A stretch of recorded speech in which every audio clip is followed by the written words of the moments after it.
Hey, see, all the writers get together and conspire. That's what happens. Let's see if we can get them all here.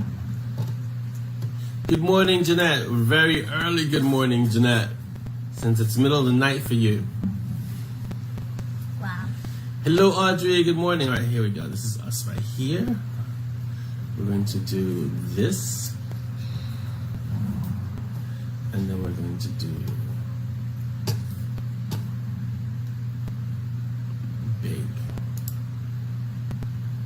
Like that. So we can see the feed. Awesome. Awesome. Oh, okay, so his birthday's on Tuesday. We just wish him a happy birthday. Yes, Paige. Now you know. Hello, Heather. Good morning. Let's see who's here. Okay, and we're live on YouTube. Hello, YouTube. Hello around the world. Okay, are you ready? Yeah. All right. Welcome to Mob TV episode 54. 54. Yeah.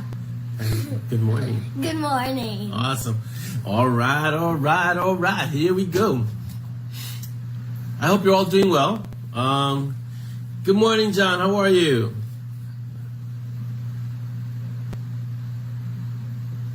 Did you want to say something else? No. You sure? Yeah. Okay. You sure? Yeah. They're saying good morning, Z. And thank you for opening. That's our famous Mob TV opener. She was away our last Mob, and now she's here. All right, so let's do our shout outs real quick.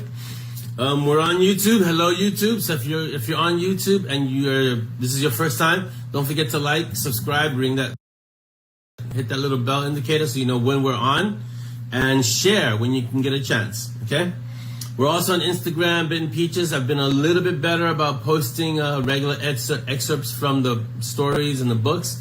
So go follow us at Bitten Peaches. And ZAZZLE on M&S at our ZAZZLE swag. So go get yourself some ZAZZLE. Hello, Lynn. Welcome. Get yourself some ZAZZLE M&S swag that Dolly has done a great job of putting stuff on the store. So go get yourself some stuff at the ZAZZLE store. That's M&S, EMANDES at ZAZZLE. We don't have any new Patreons, but hello to all the patrons. Good morning. Our e-newsletter, Bite of the Peach. Eventually I'll be getting to that. So I'm working on revamping the format. So that's why I haven't really been releasing much of those. So I'm gonna revamp the format just a bit.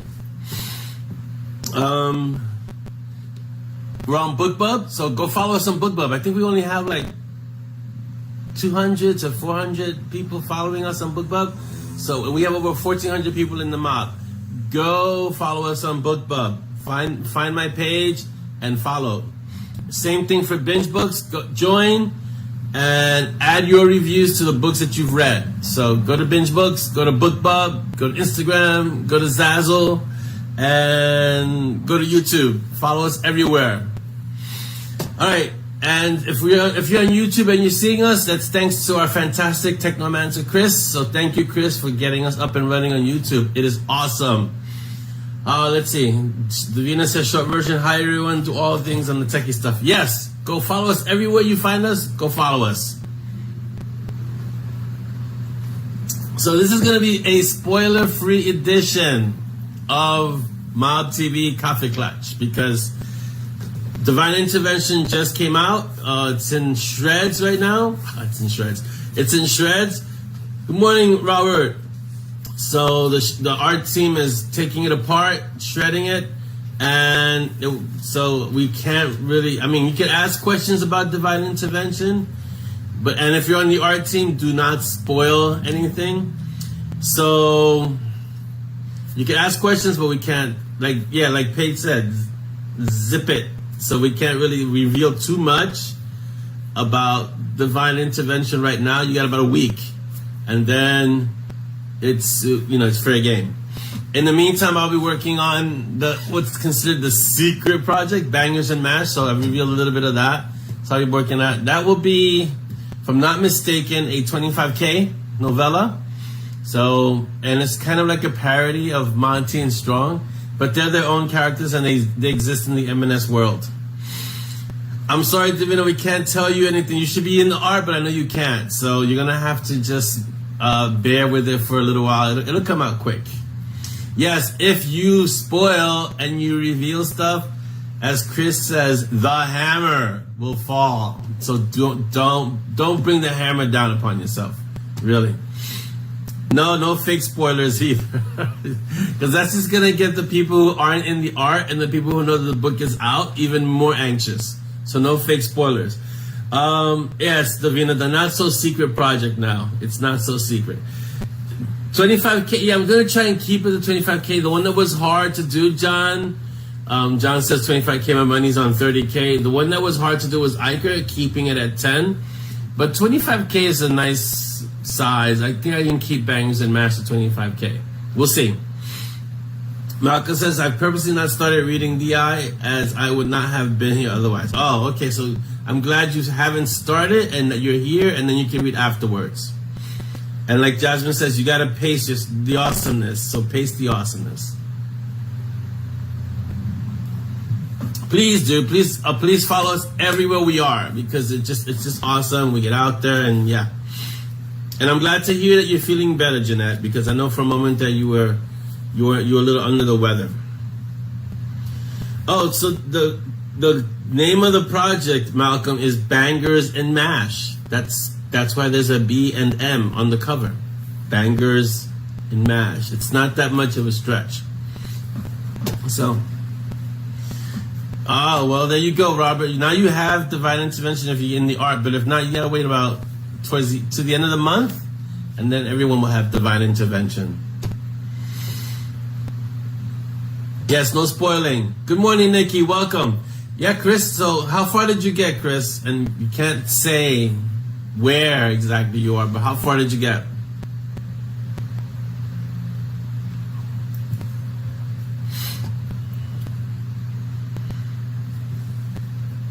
Mel, welcome. How are you? Oh, that's not bad. You got pretty far. You almost got, I want to say you almost got halfway through, so that's pretty good.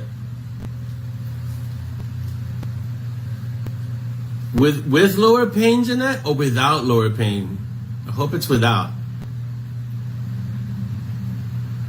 Is B&M an actual shop name? I didn't remember seeing a B&M when I was in London. Is there an actual B&M? Yeah, the Requiem, we have that, the audiobook. So let me read some of the updates. The audiobook for Requiem should be out end of September.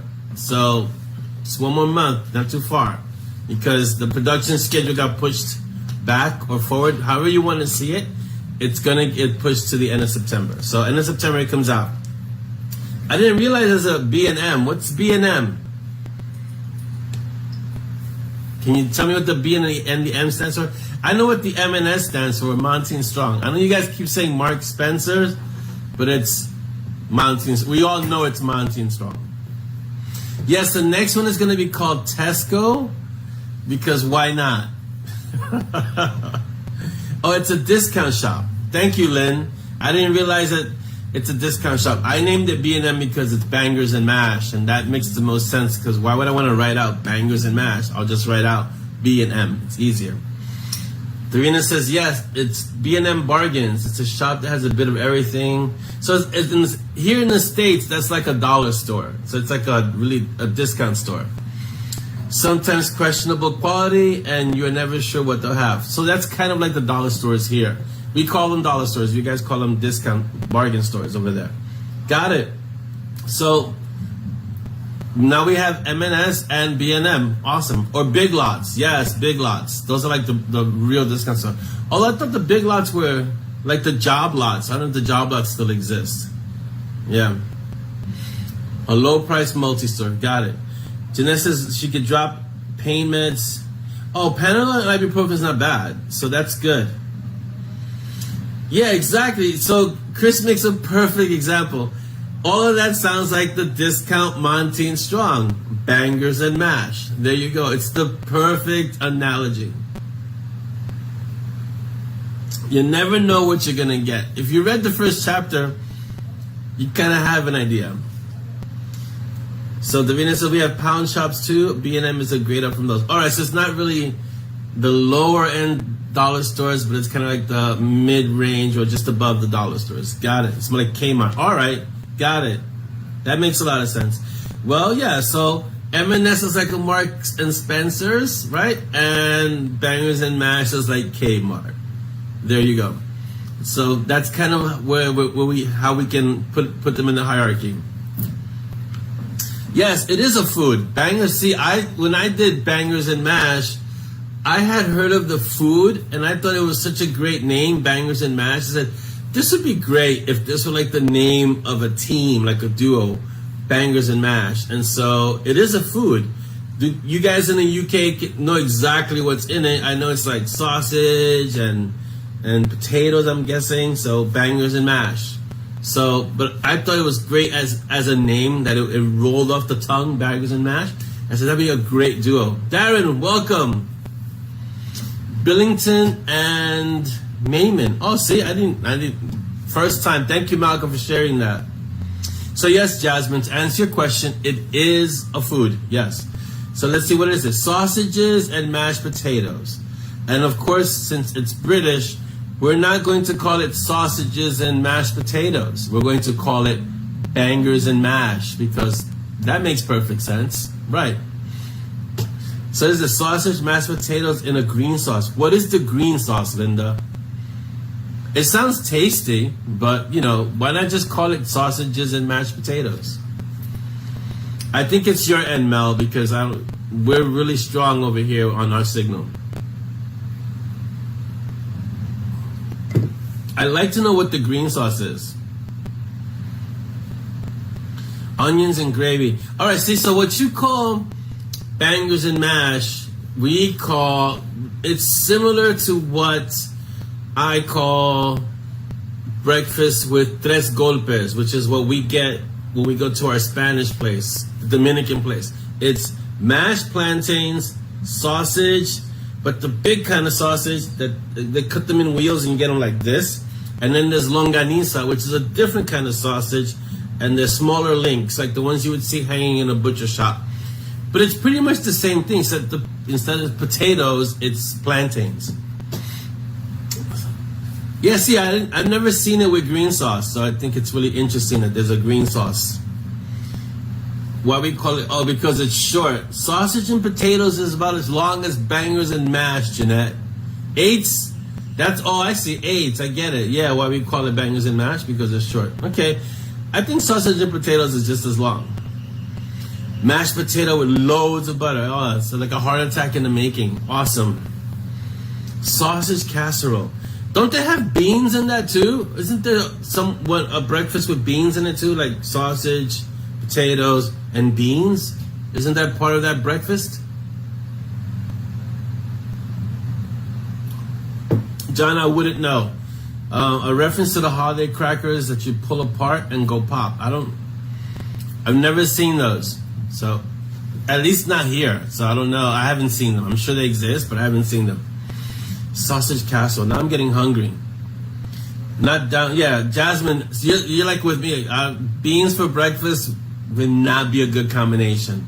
But I remember seeing pictures of like a British breakfast that has beans in it.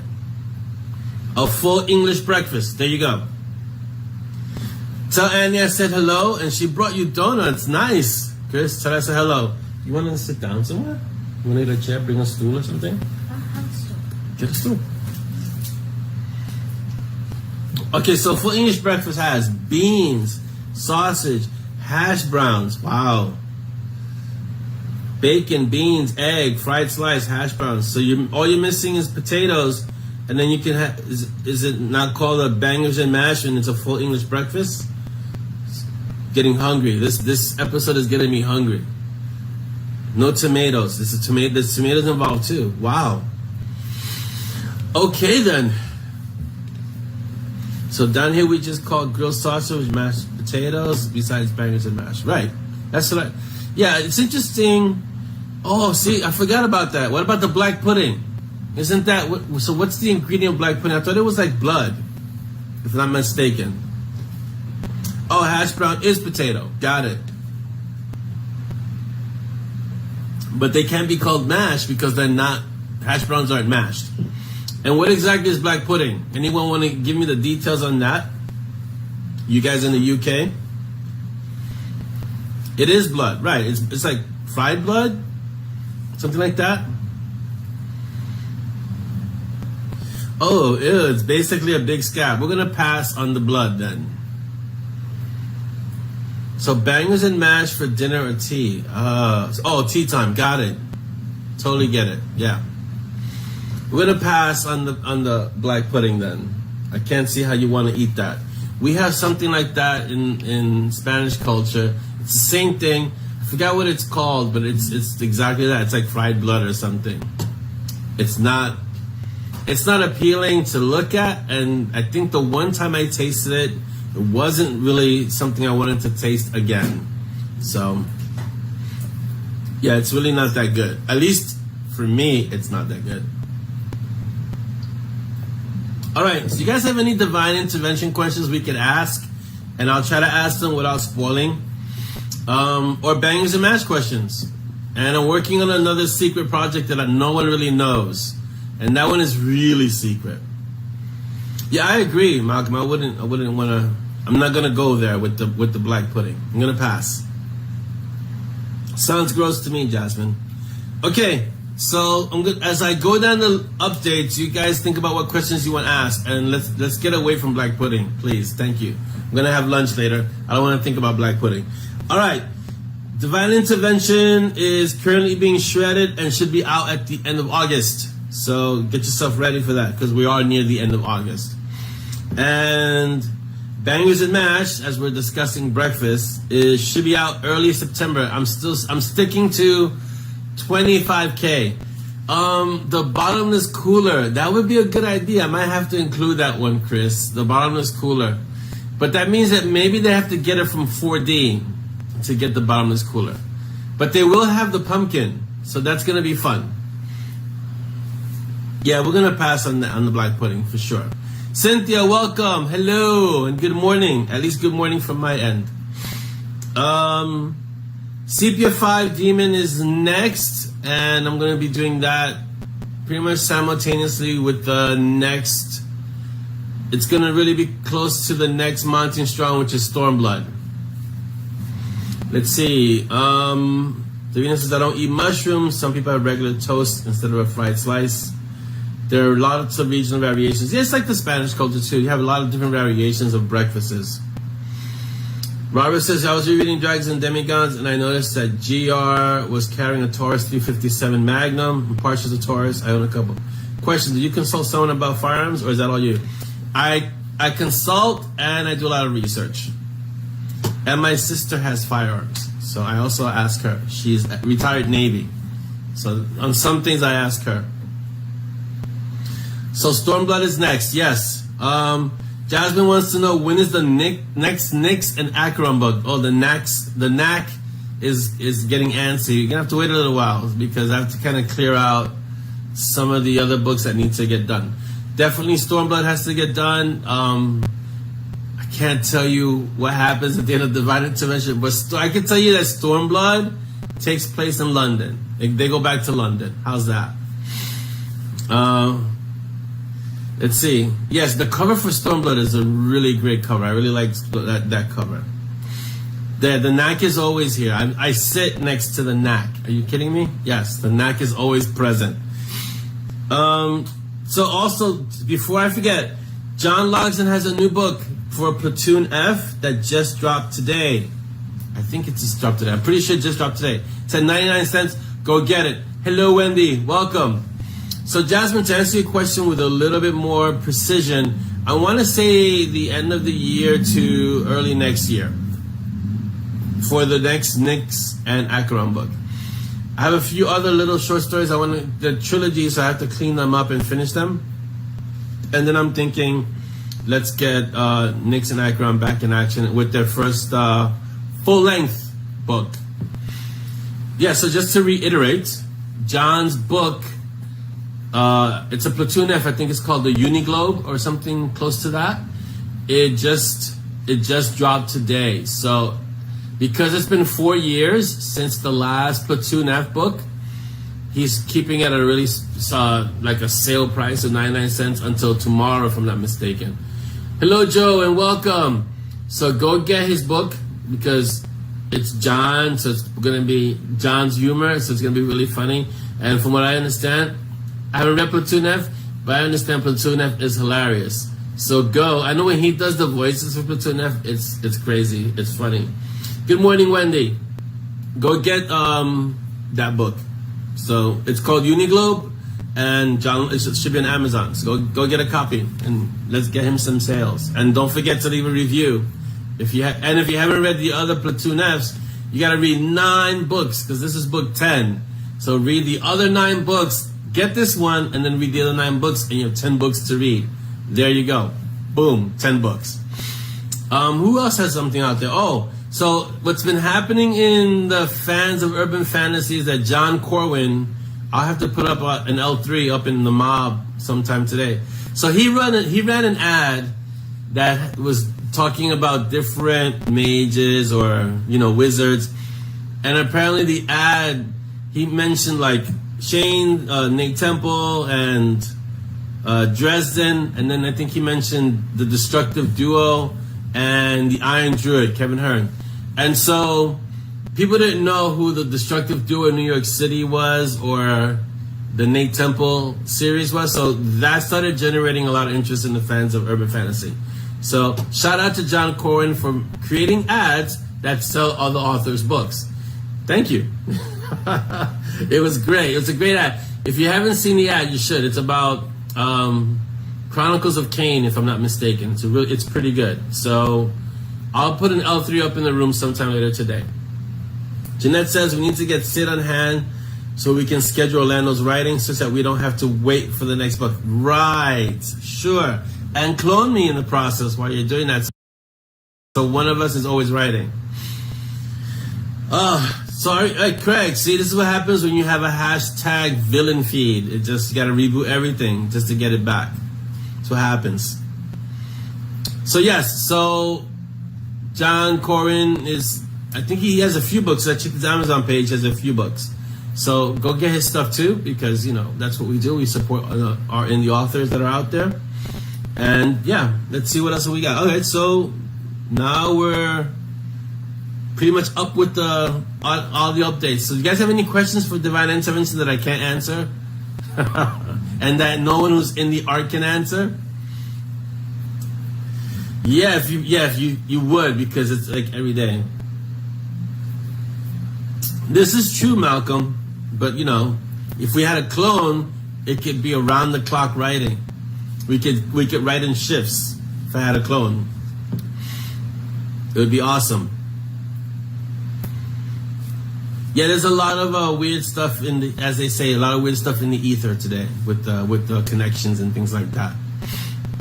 All right, so I'm gonna start because we always run out of time. So I'm gonna start going to the questions, and as we go over the answers, you guys start thinking of more questions. So I'm gonna shift from the feed and go to our questions that were left on the question post for the event page. So let's start with Audrey's questions. Get ready, guys. Here we are. This is the Q&A section. Question number 1 from Audrey. Valkyrie, meaning you, Z. What is a food that you are so good at making yourself? Paratha and scrambled eggs. Paratha and scrambled eggs. If you don't know what a paratha is, it's kind of like a crepe type thing. Like it's really thin and it's semi-sweet. It tastes really good. So she makes that with scrambled egg. You don't like sunny side up eggs? No. With scrambled eggs. Hello, Mary. Welcome. And Mary says good morning to you. Did you say good morning? Good morning. Awesome. All right. Dolly's question. If you were to give yourself an award, what would it be? I guess it would be an award for best mom. An award for best mom. She would definitely deserve that, and best wife too. All right. Orlando, what is something you discovered is a fact that you did not previously know? Wow, that's every day there's something I'm discovering as a fact that I didn't know. Today I was reading on psychology today there's an article about how dreams are more real than we imagine. So it's basically an observer created reality. So our dreams and our reality are very similar to each other. So imagine that. Okay, Chris asked a question. Orlando, what is one dish food that you can cook from memory without a recipe? Your signature meal. I mean, I haven't cooked in a long time, but I would have to say it's a Spanish dish, which is chicken with a certain kind of seasoning that makes it very Spanish with white rice and salad. It's a really good dish. I should make it soon. And Chris's signature meal is South Jersey Italian spaghetti sauce. Wow, that sounds good. Now I'm really getting hungry. Craig El Dragon Zimek asks, have any secret projects made it to the art yet? No secret projects have made it to the art yet. The first secret project that's going to the art would be Bangers and Mash, which is not until September. Other than that, the other secret project that I'm working on, that is a secret, so no one knows, is still kind of in the development phase. So I have ideas, they're being written down. I'm kind of finding out what direction it's going to go. So none have made it to the art yet. Nikki asks, any more Bangers and Mash books in the works? Also, what gave you the idea to give the Boneheads a book? All right, so we're going to do one book, a novella, 25K. I say 25K, but as I've realized that sometimes that might mean 30K. And we'll see how that goes. There's a possibility for a lot of Bangers and Mash stories because they exist in the Monty Strong world. And it's such a broad world that they could just go around, they can just go around wreaking havoc. Anthony, welcome. Jasmine asks, favorite dessert, since we're talking about food. I would have to say my favorite dessert. Well, I have a few favorite desserts, but they're all based around chocolate. So I'm going to say chocolate. Dark chocolate especially. All right. Liana Robinson asks, so is Karma with capital K gone now? I'm not asking for spoilers. I just want a better understanding of the relationship between her and Simon, if it still existed after the artifact. That would be a spoiler. All I can say is that she's not gone. Right? I think that's about as much as I can say without it being a spoiler. And also with the episode we posted in the group. And Chris answered you, Liana, in case you're not here, I don't see your name, but you'll see this later. All the episodes are posted in the group after they air. So we save them, they're posted on YouTube, and they're posted in the Mob TV. So you can watch them anytime. I think that's it for the questions. Oh, good, we have time. Wow, awesome. All right, I hope you guys have some questions, or else we're just gonna, hang out. All right, so, where were we? Oh, okay, yes, today seems to be the day of food. So that's good, because I'm hungry. Mary Beth asks, will B&M interact with Monty Strong? They already have. I'm trying to remember what the book was. It's the book where Cece froze the building. Do we remember that? What book that was? Where Cece froze the building. Monty and Strong are dealing with a very, very irate and angry Olga, and Bangers and Mash pull up in the pumpkin and immediately try and, assess the situation and correct it. And Monty uses some very clever wordplay to get them to no, you can't do this because that's just going to create a problem. So they've met already. They've already met. So will M&S get the blame for B&M's damage? It might go both ways. I think it's more B&M might get blamed for M&S because B&M aren't as competent as Monty and Strong. So, or they may cause some of the damage. They may be the catalyst for some of the damage. So we'll see.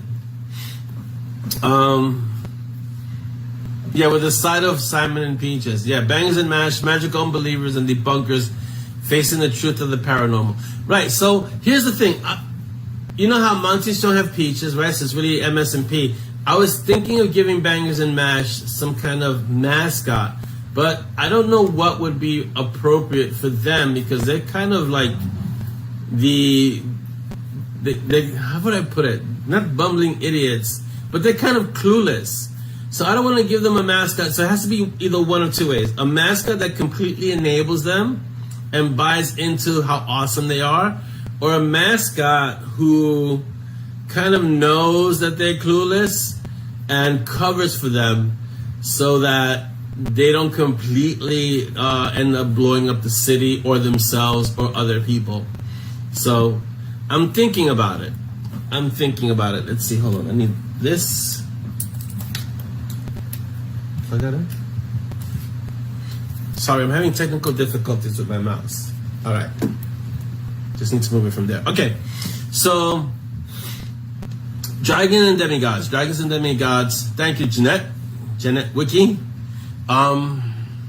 So the building is frozen.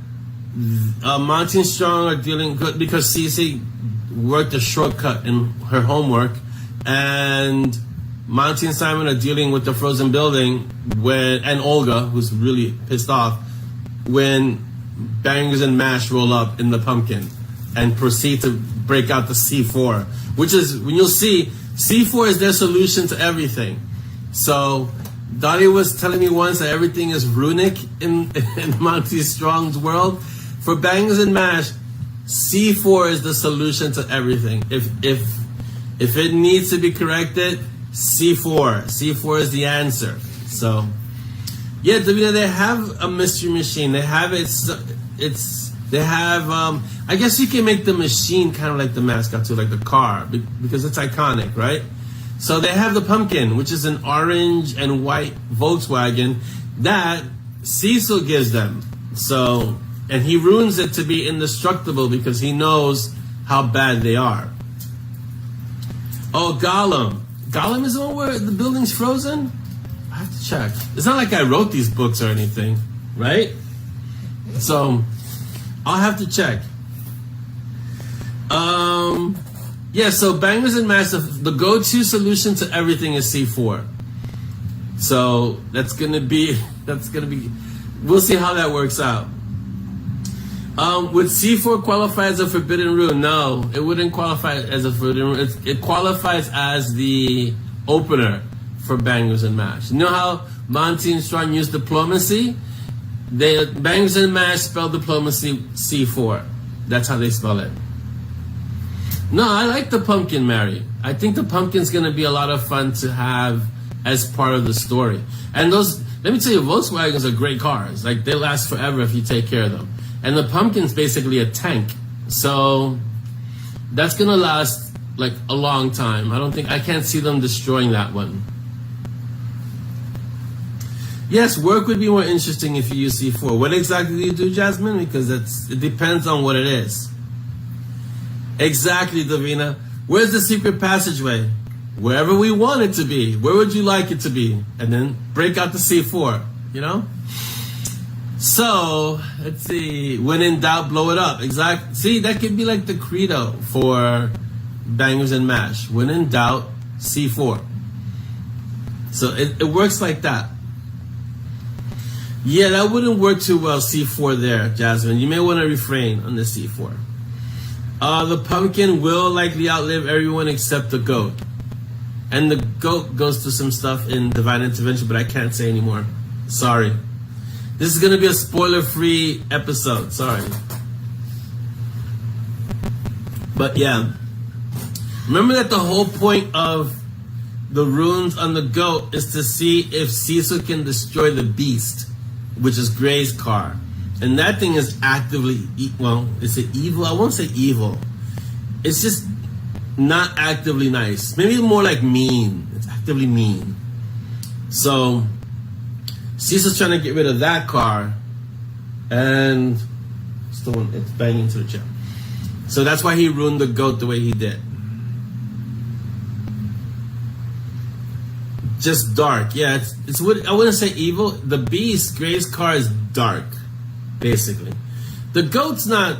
The goat just is similar. It has a menace to it, but the beast takes that a little bit further. Yeah. Let's see. Just don't blow up Norwich Cathedral before Monday. You know, after Monday was fine. Okay. Right. Yeah. Correct. Creatively malicious. I would consider the beast creatively malicious. And the goat would just be menacing. It would just be a menacing vehicle that kind of gives off those vibes of keep away. So after Monday, Davina, I'll make sure to pencil that in. So to blow up Norwich Cathedral after Monday. Sounds good. Okay. And NSA, if you're listening, I don't really mean blowing up. Okay? Jeez. You never know who's listening. Alright, so guys, this is the time to ask the questions. If I can answer it, I will. If I can't, I'll let you know I can't. Does Chewbacca die in this one? Yes. Poor Chewbacca. He follows Han. He follows Han in this one. So we pay our respects to Chewbacca. Right, the beast is really just a poor introvert for. No, the beast is a very evil car. It's a mean car. It's malicious. It's not the car's fault. Remember, Cecil ruined it that way, and I think he overcorrected. He went a little too far with those runes. Dan, Mr. Awesome, welcome. Also, yeah, so now that Dan is here, I wanted to turn you guys on to this channel that I found called Haya. It's spelled H-I-YAH, Haya, with an exclamation point. And it's basically a channel for martial arts movies only. So it's a lot of subtitles. You got to read it, you know. But you got modern movies and you've got a lot of the old classic movies.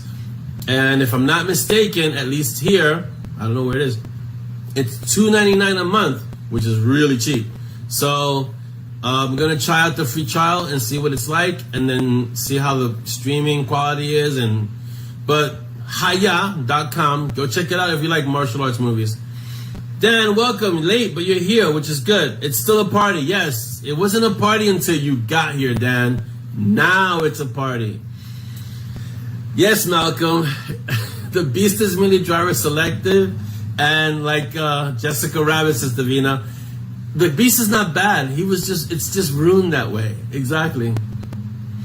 Patricia, I don't know if the beast has taken on a verified sentience. It's more just no one but Gray can drive it, basically. Yeah, so I wouldn't say it's a sentient vehicle. None of the vehicles in the M&S world are sentient. I didn't want to do that because we have so many characters as it is making the vehicle sentient would just be that much more. So if any of them become sentient, I think they really would have to be destroyed. So yeah, Dan, we have about 30 minutes, so you're right on time. Don't ask Dan for noodles, Jasmine. The noodles Dan will send you and promote will burn your taste buds out of your tongue. So, did you taste those noodles? Yeah. You want to tell them how tasty they were? I only taste like one noodle and I was already burning my tongue. Tell them, how many noodles did you taste? One. One noodle, and it was too much. So, Patricia asked, have you considered writing a novella from the perspective of the beast? That I have not considered, Patricia. So that would be something to really think about. Writing it from, it'd have to be a short story. I don't know if it has enough legs to be a whole novella, but a short story definitely. Yeah. So I don't see, but making the car sentient just gives me Christine vibes from like the Stephen King's Christine. Things like that. So, and a car like the Beast, if it's sentient, it's not going to be a good thing. No, it wouldn't be good. So, I'll think about it, but I don't know if I'm going to make the cars sentient. Like I said, we have so many characters and creatures within the MNS world that making the vehicle sentient would be like another whole other aspect. So, yeah. I think the backstory of how it was ruined, so that would be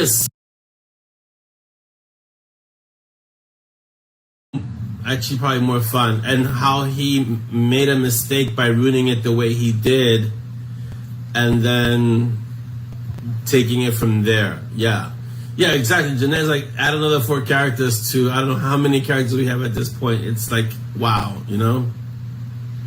No, Dan, the noodle supply was good. I don't think you need to resupply. I think you seared tongues over here. So that would be, so yeah. So Jeanette, who's doing who has the last word on how many characters, it's at close to 120. That's a lot of characters. So I think it would be better to use Cecil and write a Sinachian story, the ruining of the beast. See, that would be a good story, because then you can see it.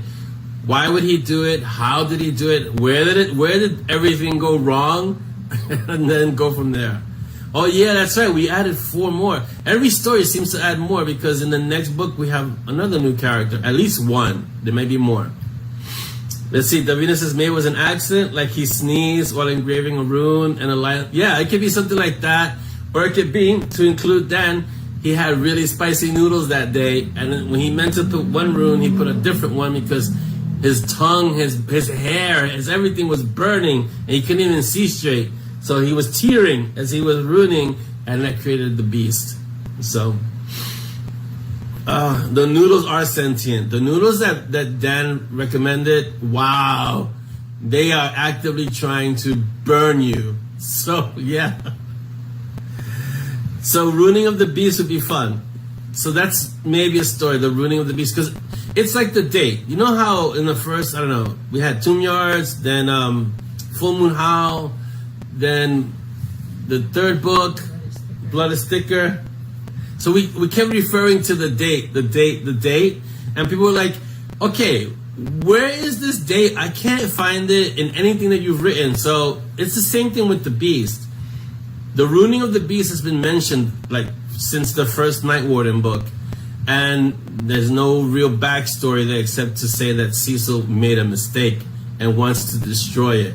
So it may be time to write out that story of how did this happen and where did everything go wrong.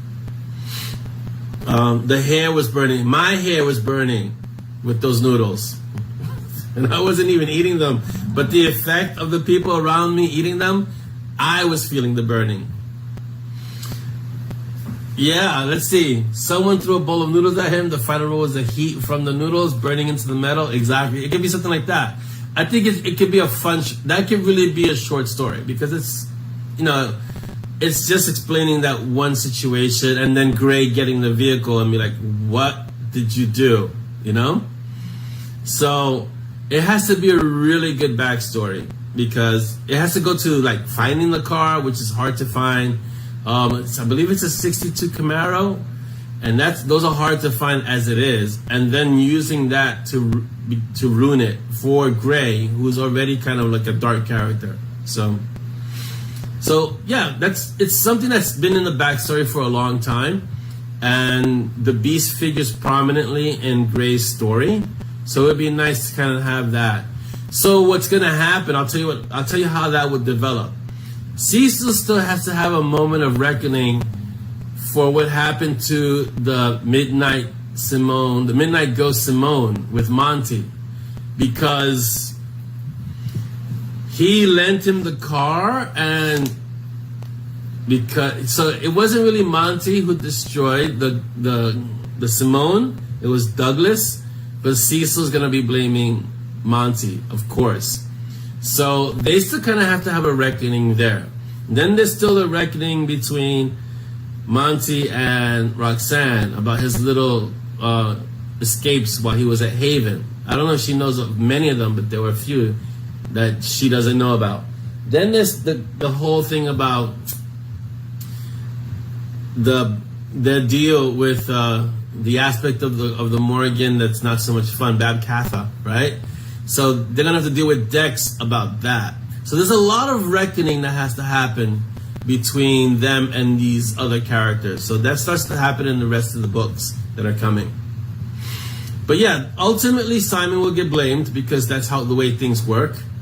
And that's just the nature of it. But Monty's gonna have to face the music with Dex at some point. And you'll see why also in Divine Intervention. There's something that Monty knows that he's not supposed to know, but he had to use. And Dex finds out, and then they're gonna have to have a moment of how did this happen? So there's a lot of stuff in there. So now there's a short story collection, Send Me Darth Monty's Day Trips. Well, see, that could be a definite short story because no one knows where Monty went when he escaped Haven. And yeah, there's something there that involves, if you guys remember her, the transporter. But I can't go into more depth there because it gets revealed later on. So there's a lot of crisscrossing back and forth. What if it's a Futurama moment where behind the scenes Kylie's woman jiggles someone's hand while it could be something like that, but she wouldn't do that because she's the agent of causality. So she wouldn't really do that. It would be someone else. Maybe someone like Hades or something like that. Yeah, and it's always the shield bearer's fault. So even B&M's destruction, it goes back to Simon, who's getting quite fed up about being blamed about everything. You'll see. So who's going to be more scary, Roxanne or Dex? I would think for Monty, it's a toss-up. They're both pretty scary in the context of how he's speaking to them. I think they're both pretty scary. Roxanne because he has feelings for her. Dex because it's his family. So he has feelings for Dex, but Dex is like his father figure. So they're both kind of scary, in terms of facing off in that context. Dan says, I think when Silk appears, he has to walk into M&S Tower with a bowl of Fong's noodles just to add gravitas. Yes, at some point. I don't know if he'll walk in with Fong's noodles because that's a serious crossover from the Knicks world, but it would be interesting to have him come in with some really spicy noodles.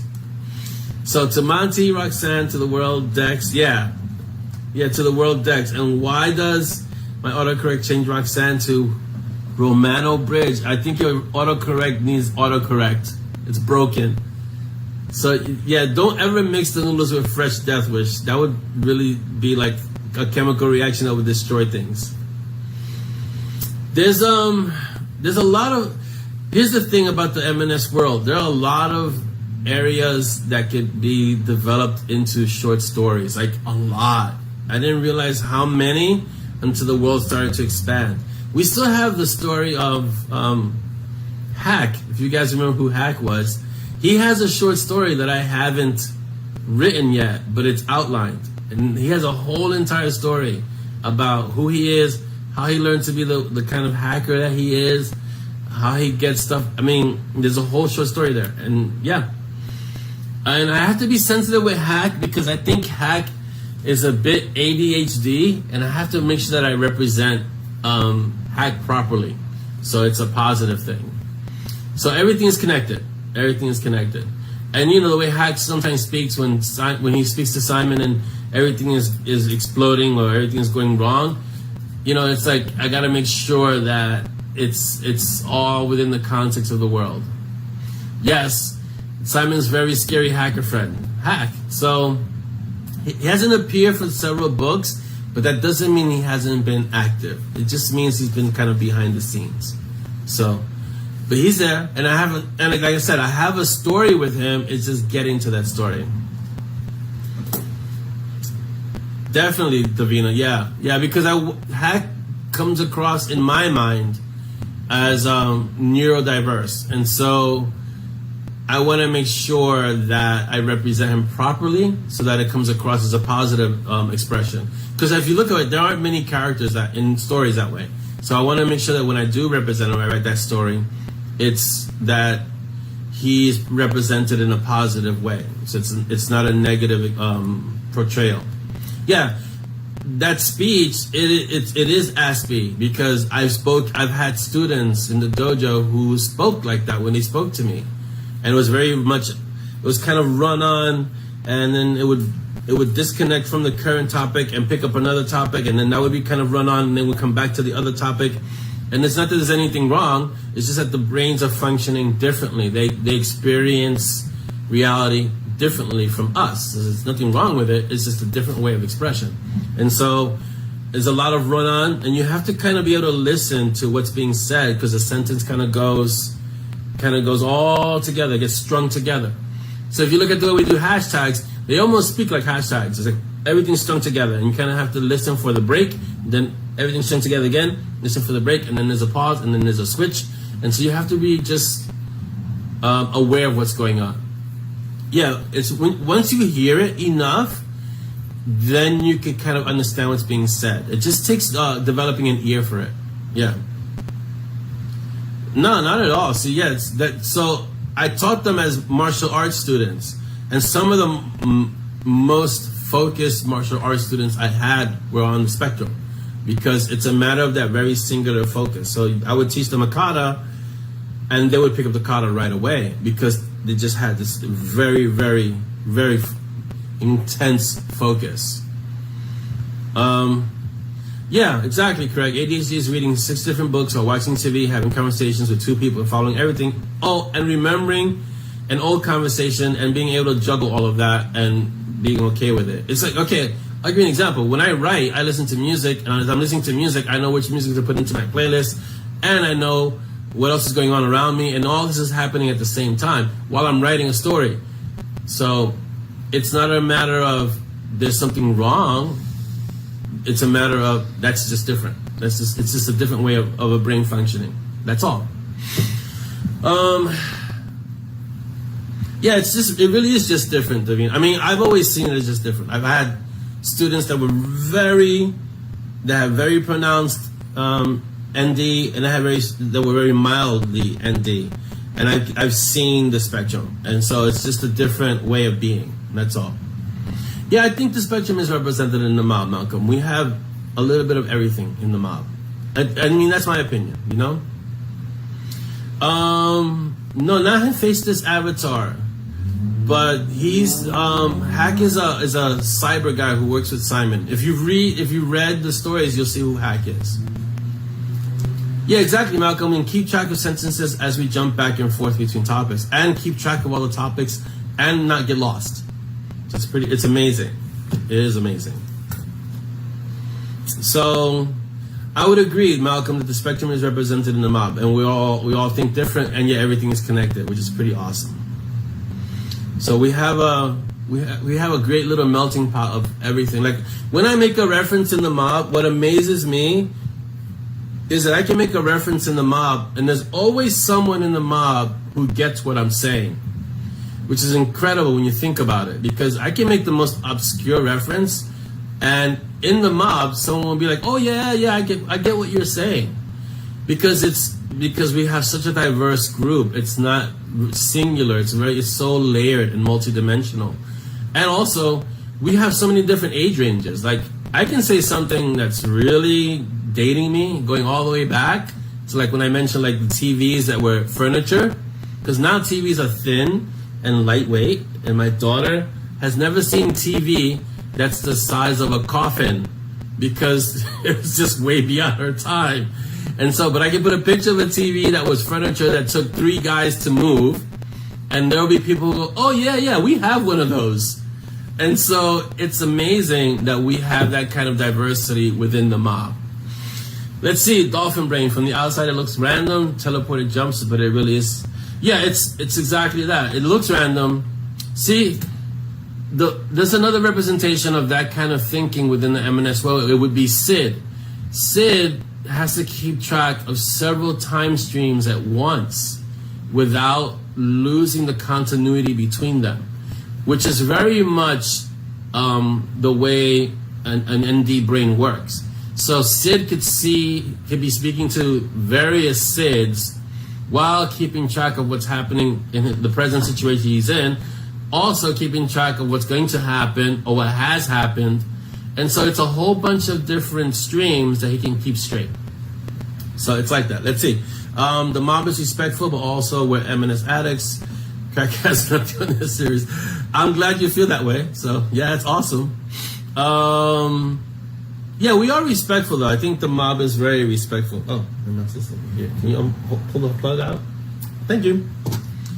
So yes, we are. I mean, if I don't think we've ever had an incident where people weren't respectful, but if they weren't, the pack has large hammers that they're more than willing to employ on people who are disrespectful, no matter what the case may be, you know. So we try to keep the space, the mob space, as a safe place. And if anyone feels a need to not be respectful, well, then there's a huge hammer for you. Yeah, I know we only have 15 minutes. I don't know where the time goes, Chris. I even got to the questions earlier thinking it would extend the time. It goes by so fast. So, all right, so I want to reiterate, guys, don't forget to pick up John's book. It's called Uniglobe. Go check out John Corwin. I'm still currently reading Jasper Fforde. If you haven't read Jasper Fforde, you really should. He's a really excellent writer. It's Jasper, Jasper, Ford with 2 F's, Fforde, and he writes the Thursday Next series, and it's really funny, and it's very British, but it's really funny.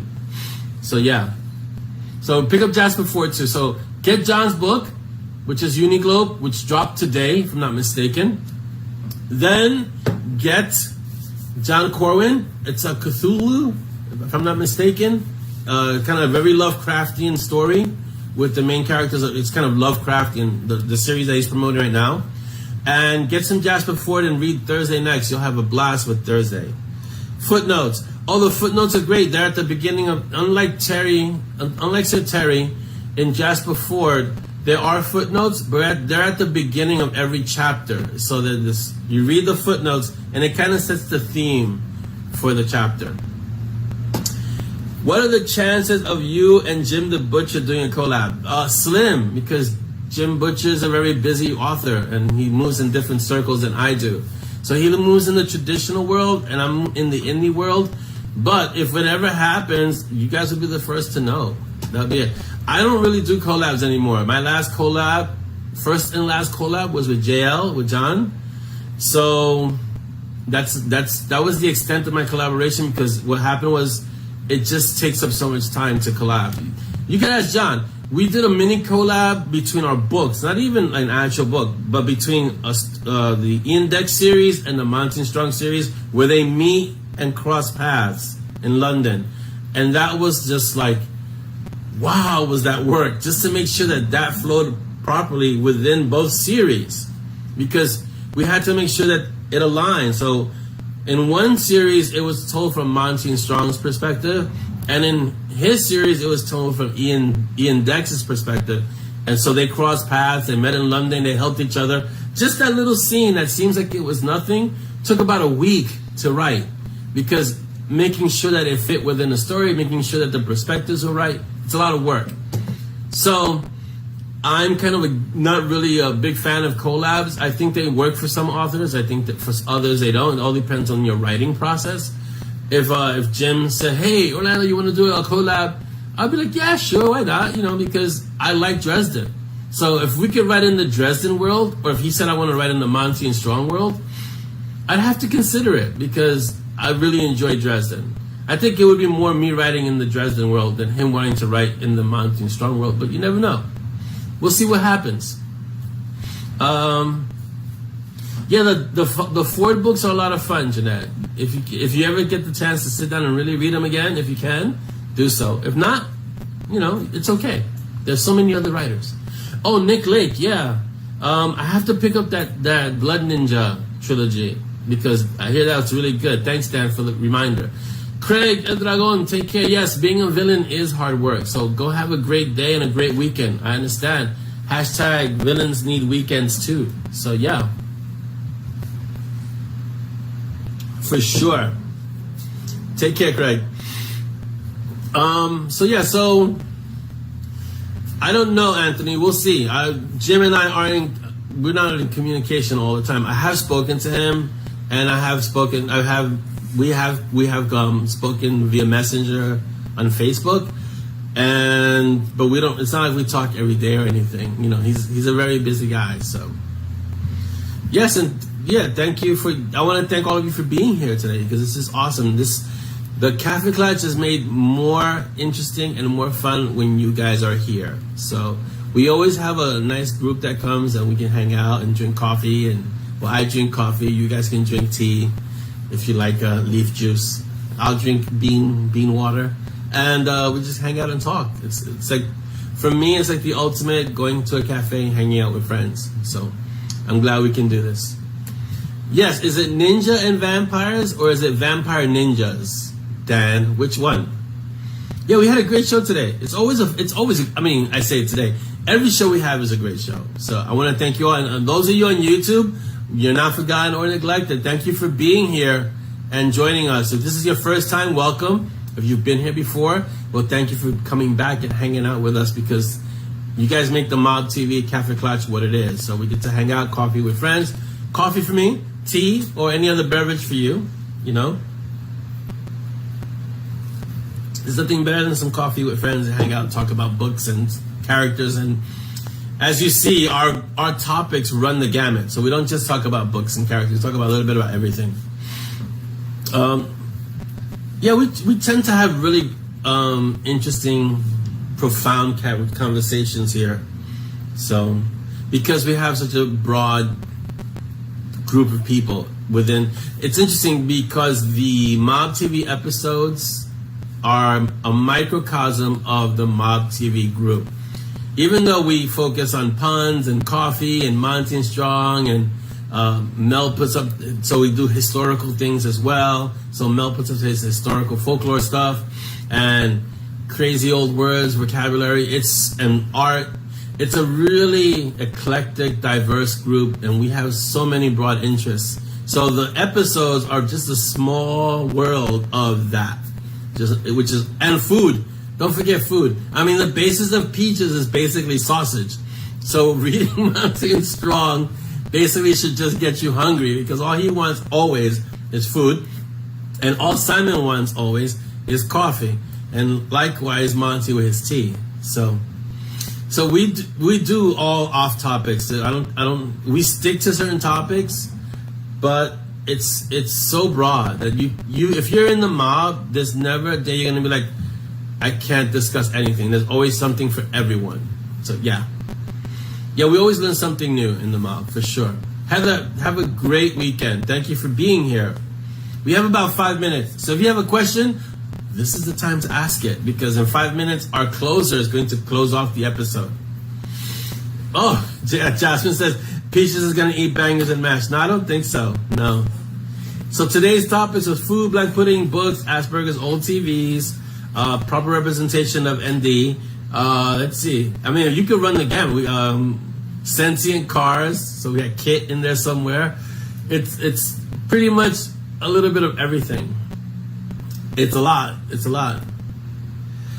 And that's the way we always want it to be. We want the mob, in addition to these episodes, but the mob itself, the group. If you ever get a chance to be on Facebook, you can find us on Monty Strong Case Files.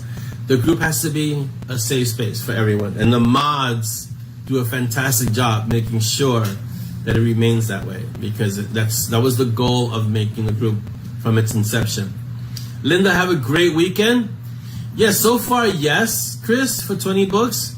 We'll see how Vegas is regarding the vaccine and, you know, this Delta variant. But so far, I'm looking at it, so we'll see. It's the only one. I was going to do Nink, but I immediately said no because Nink is in Florida, and Florida right now is really not dealing well with the pandemic. So going there is not a good idea. So I'm already vaccinated, so let's just get it out there. If you can get vaccinated, please do. It's not just for you, but it's to keep people around you safe as well. Wear your mask still, because now with this Delta variant, there are breakthrough cases, and there are people who have the vaccines but who are still getting ill. So just wear your mask. Look, it's just common sense. Wear your mask, social distance, you know? My gym is requiring, the gym that I go to is requiring for you to have a vaccine card. So I have my vaccine card here.